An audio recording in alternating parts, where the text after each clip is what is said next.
In this video, I'm going to show you how to replace the outer tie rod end on this Chevy Silverado. It's going to be located behind the front wheels. Let's get into it.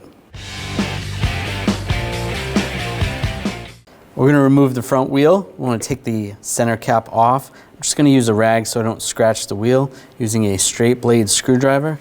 There's a little notch right here. Just get in there and pop that out.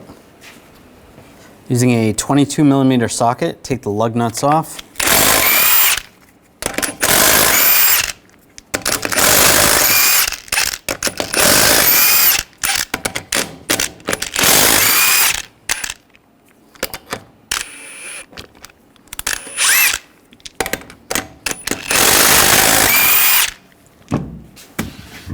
Remove the wheel. We're going to loosen up this jam nut. Use a 24mm wrench.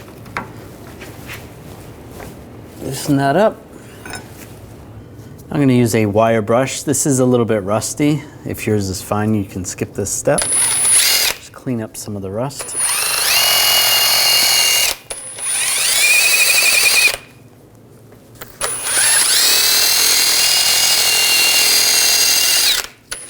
Use a little rust penetrant on the threads. Using a 21mm socket, take this nut off. I'm going to take a long pry bar and just get underneath where the shock is. We'll just pry down while we take the nut off. There we go. If that didn't work, you can put a wrench on here and just use a ratchet wrench. Take that off. Pull that out.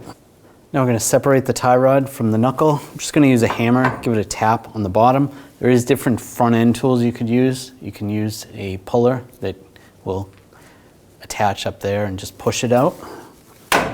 But normally it comes out pretty easy.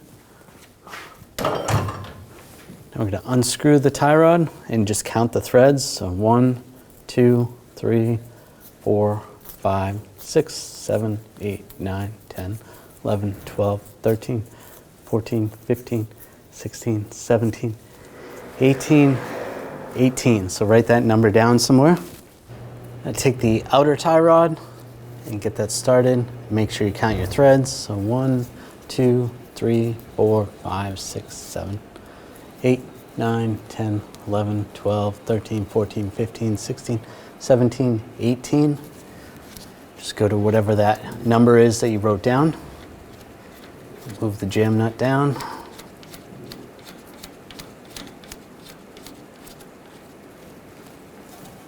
And get this lined up in the knuckle.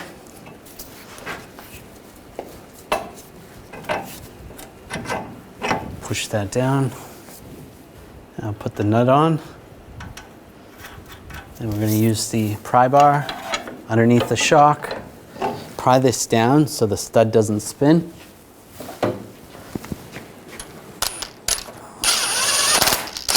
Snug that down. We're going to torque this to 44 foot-pounds.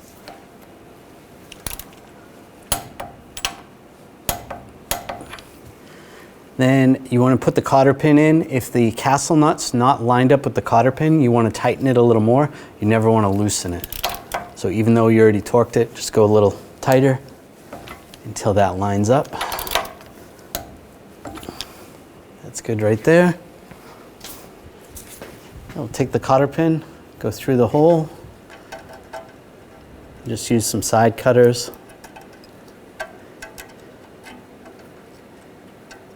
And I'm just going to leave, I'm not going to have it tight in there, I'm just going to leave it a little bit loose. That way, if there's any rust buildup, it's not going to seize it in there. And then just trim the excess. There we go. That's good.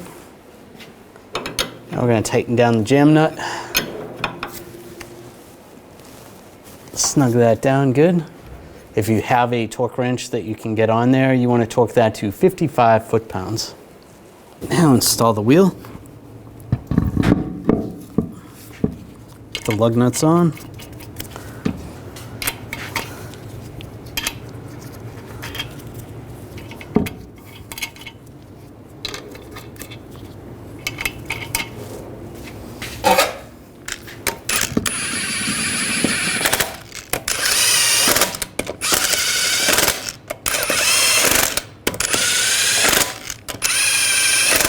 Snug those down. Now we're going to torque the lug nuts to 140 foot-pounds in a cross pattern to tighten the wheel down evenly.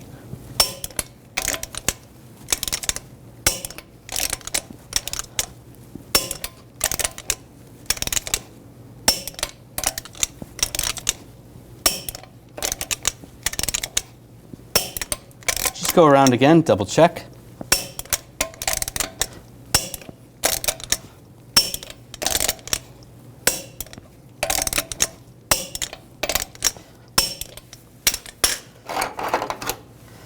Take the center cap. On the back, there's a little picture of a valve stem. You want to line that up with the valve stem. Lock it down.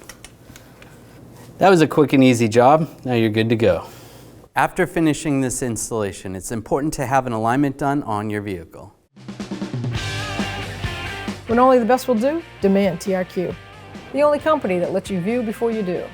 TRQ is committed to offering the highest quality aftermarket auto parts that are engineered for peace of mind. Thanks for using and viewing with TRQ.